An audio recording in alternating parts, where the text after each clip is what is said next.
Hey nerds. So, I'm going to continue my series on my boy, my favorite 70s pervert post-structuralist philosopher Michel Foucault's book On the Order of Things.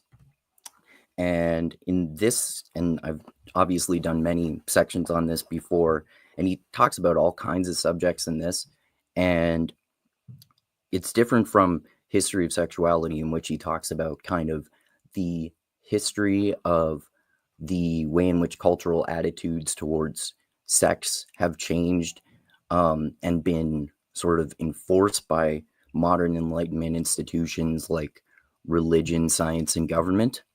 And this section in particular of the book, he's talking about basically language, science, history, and knowledge, and how the way we look at these subjects changes throughout history and determines our perspective that we use to determine so-called objective facts about reality.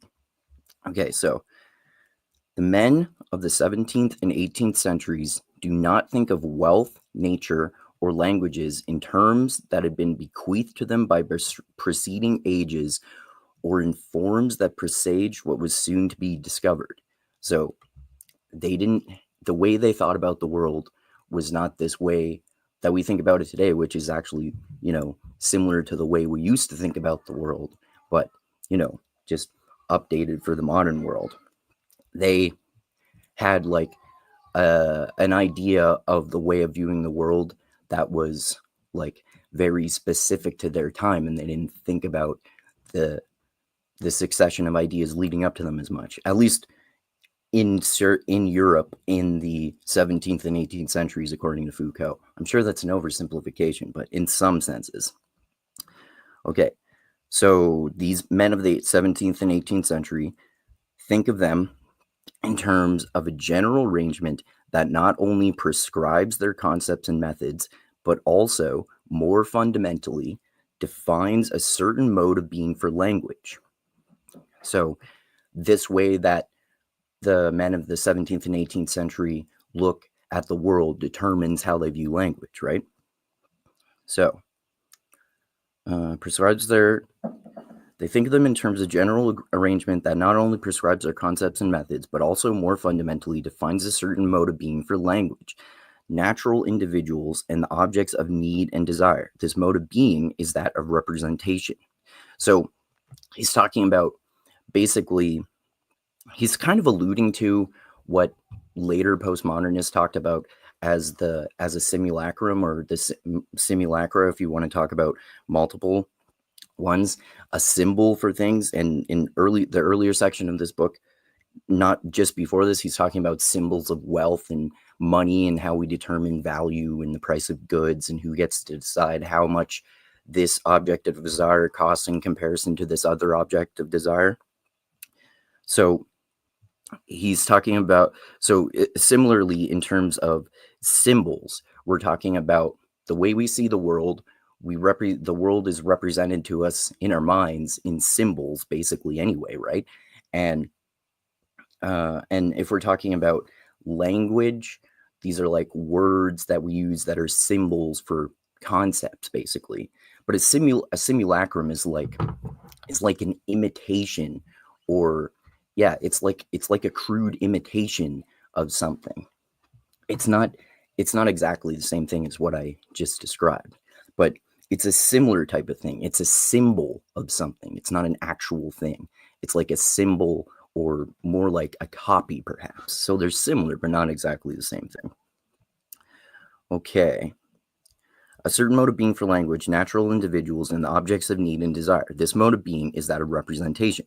As a result, a whole common ground appears upon which the history of the sciences figures as a surface effect. So the way that people thought about the world determined the language that they used to define the symbols of the world, and the way that they thought about the world, not necessarily determined, I should say, but heavily influenced the words that they used to communicate the symbols of the meaning in the world. Now I'm getting like Jordan Peterson, but Anyway, and so then the way that people think about the world heavily influences the language that they use to describe the world, and then this language that we use to describe the world is heavily influenced by the institution of science, the scientific method, what we choose to study, our interpretations of that, all that kind of stuff to do with the biases of science that the scientific method attempts to correct for, but there's no such thing as perfect objective scientific data, just mostly correct, right? Anyway, so as a result, a whole common ground appears upon which the history of sciences figures as a surface effect. This does not mean that it can now be left to one side. So we're not saying that science is now separate from history and knowledge and stuff just because people are biased. He's saying that we're not saying that. He's not dismissing science by saying this. He's just really describing it. Chill the fuck out, Jordan Peterson. He's not saying science is bad. Anyway, this does not mean that it can now be left to one side, but that a reflection upon the history of a particular branch of knowledge can no longer content itself with following the development of that body of knowledge in a temporal sequence. So it's no longer the case that we can trace a body of knowledge through like what Foucault later calls archaeology, or you could see like a genealogy, like in terms of a rhetorical or an idea genealogy of an idea. So it's not body of knowledge, so you can't trace it through time. So it's not like this idea built on this idea and led to this idea. Like this idea determined this, and then this determined the language we use to define reality, and then this determined science. And then in terms of science, we trace, ideas from like, I don't know, like Copernicus and Galileo, even farther that, like ancient Greeks who were primitive scientists in some ways. And then we go all the way up to this, tracing the ideas in history. It doesn't work that way anymore, he says. It's like you can't really look at those periods of history without separating yourself from the current moment of history and that you are occupying right now, right? And the ideas, they're not just like in a steady stream of evolution of knowledge across time or anything like that. They come from all different kinds, all over the place, and there are inconsistencies and human biases, and people agree and disagree about what an objective fact is and so on. It's complicated. Humans are complex. That's basically what he's saying. And knowledge is phenomenally complex. So you can't trace that development of the body of knowledge in a temporal sequence. Such a body of knowledge is not, in fact, a phenomenon of heredity and tradition. So there's not like a heredity and tradition of ideas that lead up to this current of idea, right? Ideas. And one does not explain how it came about simply by describing the state of knowledge that preceded it and what it has provided by way of, as we say, original contributions.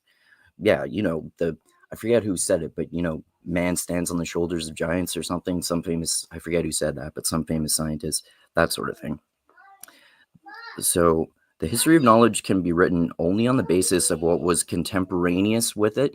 So what else was happening at the time that this knowledge that developed, and certainly not in terms of reciprocal influence. So there's reciprocal influence between different ideas that influence what we define as knowledge, and in terms of conditions of the a prioris established in time. So basically like claims that don't need to be justified and are assumed to be inherently true. That's like an a priori claim, right? You could say that's like a synthetic a priori claim from like a Kantian perspective, or the perspective of Kant. And you could just say that's similar to what I was just talking about in terms of biases and what people think of as objective facts. So people have different a priori, so they have different different statements that they all assume to be true without needing to be proved, and they disagree about which statements are true and need to be proved or disproved or not. Okay, so it is in this sense that archaeology. So archaeology, the way he's talking about like tracing ideas intellectually. So archaeology can give an account of the existence of a general grammar, like a grammar of history he's talking about, a natural history and an analysis of wealth, and thus open up a free, undivided area in which the history of the sciences, the history of ideas, and the history of opinions can, if they wish, frolic at ease. So yes, if we understand how phenomenally complex the history of knowledge can be, in that we only understand symbols of reality, or maybe even simulacra of reality, you could say, from a post-structuralist perspective. That so if we understand that, then we can, because post-structuralists like Foucault and Derrida like to be playful in their rhetoric, right?